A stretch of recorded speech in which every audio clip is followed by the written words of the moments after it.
कल इन्होंने पैसों की खातर एक ऐसा बिल पेश किया जिसके अंदर हर पाकिस्तानी शहरी को बेच दिया गया है। पार्लियामेंट का मुश्तरका इजलास हुआ और मुआशरे और कौम को यह झांसा दिया गया कि पैसे और चंद टकों की खातर हमारे ऊपर कुछ पाबंदियां लगने वाली हैं, हम ग्रे लिस्ट में हैं, हम ब्लैक में चले जाएंगे, अगर हम ऐसे नहीं करेंगे वैसे नहीं करेंगे हम फंस जाएंगे। ये प्रोपोगंडा और कौम की जहन साजी की गई कुछ निहायत रकीक फैसले करने के लिए। पहली बात, दुनिया के अंदर ब्लैक लिस्ट मुल्क दो हैं, ईरान और कोरिया।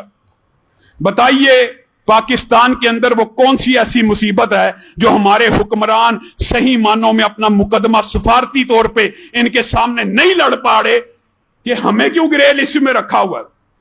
कुताइयां अपनी, कमियां अपनी, और बिल पेश किया पार्लियामेंट के अंदर जिसकी इब्तिदा इस लफ्ज से हो रही है कि हम FATF के कहने के ऊपर यह बिल असेंबली में पेश कर रहे हैं। अफसोस और दुख है, कभी आज तक ऐसा भी बिल पेश हुआ है असेंबलियों के अंदर कि जिसके ऊपर दिबाचे में लिख दिया हो कि हम फलां के कहने पे बिल पेश कर रहे हैं।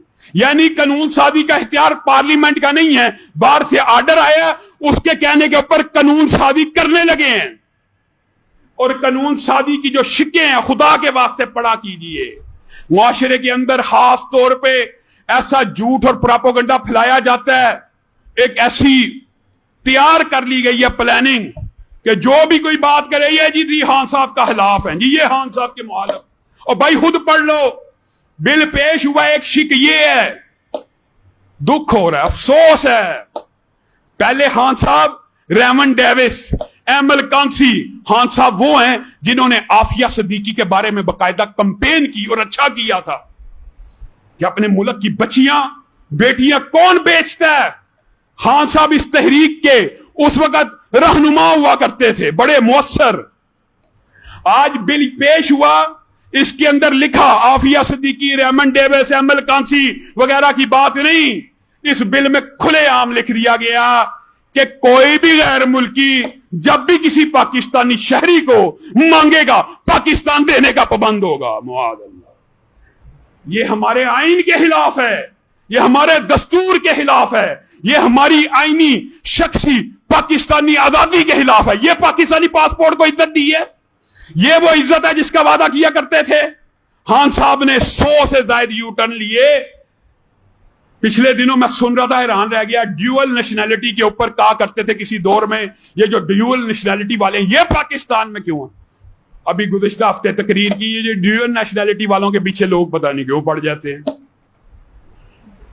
आज से पहले मानते हैं, ये भी बात खुले दिल से मानते हैं, हमें पता है आप गुलाम हैं, हम गुलाम हैं। उस गुलामी में छुप छुपा के अपने बच्चे और बच्चियों को गैर मुल्कियों के हवाले पुराने हुक्मरान भी करते आए हैं, इससे इनकार मैं नहीं कर रहा, करते आए हैं। आफिया सिद्दीकी को किया गया है, एमल कांसी को किया गया है, लेकिन छुप छुपा के कौम से खौफ की सूरत में अब एलानिया बिल पेश कर दिया। मुझे तो वो अमरीकी रहनुमा याद आ गया है।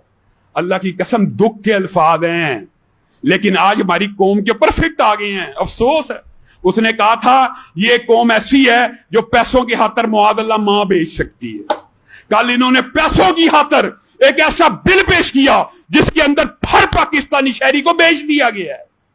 नहीं जी ये खान साहब की मुखालिफ, और ये बड़ी पाबंदियां, और पैसों की खातर जमीर मर जाए, गैरत का जनाजा निकल जाए। और सिर्फ ये बिल पेश नहीं हुआ, इस बिल की बाकी शिक्के जो पढ़े लिखे अफराद है सुने, पढ़ें, गौर करें कैसी कैसी शिक्के हैं। एक शिक ये भी है कि जो वकफ के ऊपर मदारस दुश्मनी, मसाजिद दुश्मनी अपने अरूज पे। वकफ किसका होता है जी? फलां बंदे ने फलां जगह मस्जिद को वकफ कर दी है, मदारस को वकफ कर दी। वकफ के बारे में जो बिल पेश हुआ है आप पढ़ के हंसना शुरू हो जाएंगे। किसी भी हीले बहाने से जब हुकूमत चाहे वकफ शुदा जमीन को अपने कब्जे में कर सकती है। ये बिल है।